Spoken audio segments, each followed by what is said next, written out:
Voilà. Je voudrais savoir, qu'en est-il du mariage avec l'intention de divorcer?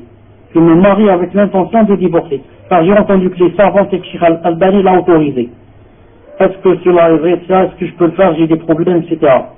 Le jawab, je ne crois pas sincèrement que Cheikh Al-Albani a autorisé celui-là.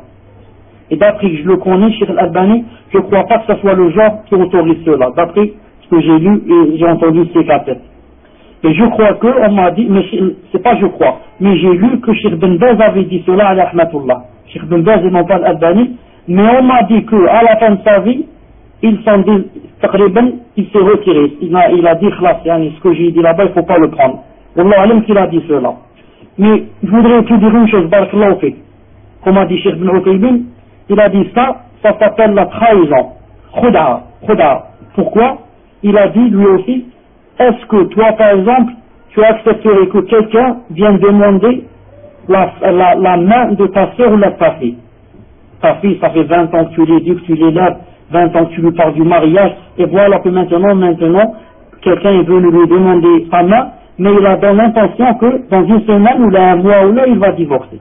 On la lui donne, on fait le reste, masha'Allah, on invite les gens, on est tout joyeux, et 2-3 jours après, je ne sais pas, il part dans une autre ville prendre l'avion, il nous téléphone, votre fille est divorcée. Parce qu'il a fait ça juste, est-ce qu'il y a quelqu'un qui accepterait ça pour son frère, pour sa soeur ou sa fille ou c'est impossible. Donc le prophète a dit, c'est ce que tu aimes aux autres, personne de vous ne soit croyant jusqu'à ce qu'il aime pour les autres ce qu'il aime pour lui-même. Comme toi tu voudrais pas qu'on fasse ça à ta soeur, il faut pas, Inch'Allah Ta'ala, que tu le fasses aux gens, comme a dit Cheikh Ibn Uthaymeen, il a dit khud'a, c'est une trahison. Ensuite, il y a autre chose, Cheikh al-Islam Ibn Taymiyyah a dit quelque chose qui est bien. Qu'est-ce qu'il a dit? Il a dit quand quelqu'un est dans un pays ghurba ou là, il veut se marier avec une femme, et quelle est son intention? Il dit je me marie avec elle, si tout va bien, alhamdoulilah, mais si dans un mois ou là je veux partir dans mon pays, et par exemple elle ne veut pas repartir ou là, je la divorce. C'est un zawaj normal et valable. Pourquoi? Tu m'as pas dit demain je vais la divorcer ou là dans un mois, ou là dès que je vais partir à mon pays je vais la divorcer. Non, tu as dit mais si demain elle ne veut pas partir avec moi, ou là elle ne veut pas quelque chose, ou là je ne sais pas quoi, je divorce. Inch'Allah Ta'ala, c'est permis. Il y a une grande différence entre ça et entre aller à la femme et lui dire on se marie, à demander à ses parents donnez-moi votre fille, alors que dans sa tête il se dit 1 mois ou 2 mois et je divorce Inch'Allah Ta'ala ou là une année. C'est pour ça que les chiites, qu'est-ce qu'ils font? Ils ont dans leur religion que si tu ne fais pas le zawaj mut'a, si tu ne le fais pas, tu n'es pas un vrai chiite. C'est dans leur religion, dans leur secte, dans leur dogme, dans leur doctrine. Comme nous, al-sunnah al-jama'a, indana usul, c'est leur grande usul.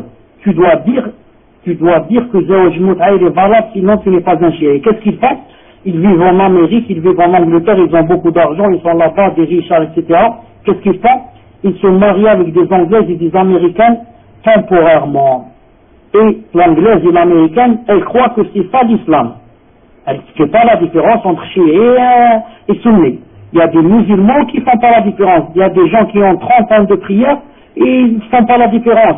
Et ils aiment les chiites, ils te disent chiites, masha'Allah, Khomeini, Allahu Akbar. Nasrallah, dit bon, Allahu Akbar. Ils ne savent même pas c'est quoi la shia et la sunna. C'est le moyen. Donc, ils se marient avec des femmes là-bas, des Anglaises, des Américains, juste le temps de faire des études, 1 année ou 2 années, ensuite ils lui donnent un coup de pied. La hawla wa la quwwata illa billah. Ensuite, l'Américaine et l'Anglaise, qu'est-ce qu'elle va dire? A'udhu billah min al-Islam. Elle va dire, c'est ça l'islam, hein? On me dit islam, c'est ça l'islam. Et khadda'in, hein? Et comment on dit khadda' en français? C'est ça l'islam. Leur islam, il est très mauvais, cette religion. Donc ils font fuir les gens de quoi? Ils font fuir les gens de l'islam. Parce que elle, l'anglaise, un traître, voilà. C'est ça, hein, l'islam, il dit soyez des traîtres. Il n'y a pas un grand traître comme les musulmans. Comme ça qu'elle va penser, parce qu'elle croit que celui-là, il représentait l'islam. Elle ne sait pas qu'il représente une des sectes les plus égarées du monde. Une des sectes les plus égarés du monde. Ensuite, j'ai terminé